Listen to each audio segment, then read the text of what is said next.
Hello കടികളെ, ഞാനിപ്പോൾ food കഴിക്കാൻ വന്നുള്ളത് Malabar white house റെസ്റ്റോറൻറ്റിലാട്ടാ.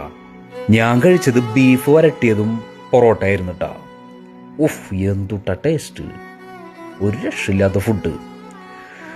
സംഭവം നോർമൽ റെസ്റ്റോറൻറ്റിൽ റെഗുലറായിട്ട് ഉണ്ടാവുന്ന ഫുഡുകളാണ് ഈ ബീഫ് വരട്ടിയതും പൊറോട്ടയും. പക്ഷെ ഇവിടുത്തെ ഈ ഫുഡ് ഉണ്ടല്ലോ, ഒട്ടുക്കത്തെ രക്ഷയില്ലാട്ടാ. അമ്മാതിരി ഫുഡാ. നമ്മളൊക്കെ ഫുഡൊക്കെ കഴിച്ചിട്ട് റില പോകാത്തറിയില്ലേ, കിളി പോകാത്ത കുറയില്ലേ, അമ്മാതിരി ഐറ്റം. ഞാൻ ഒരുപാട് വെറൈറ്റീസ് ഫുഡുകൾ തേടി പോയിട്ട് കഴിക്കുന്നതാണ്. മീൻസ് നല്ല നല്ല ഫുഡുകളൊക്കെ എവിടെയാണ് കിട്ടുക, അവൈലബിൾ ഉള്ളത് അവിടെ പോയിട്ട് കഴിക്കുന്നതാണ്. പക്ഷെ ഇമ്മാതിരി റേഞ്ച് ടോപ്പ് ക്ലാസ് പൊറോട്ട ഞാൻ എവിടെയും കഴിച്ചിട്ടില്ല കേട്ടോ.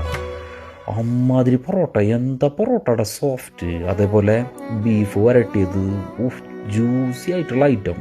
കോഴിക്കോട്ടുകാരെ തക്കാരം ഫുഡ് ഉണ്ടല്ലോ, അതാണ് ഇവിടുത്തെ മെയിൻ സ്പെഷ്യൽ ഐറ്റംസ്. ഒരുപാട് കേരള ഫുഡ് വെറൈറ്റീസ് ഉണ്ട് ഇവിടെ.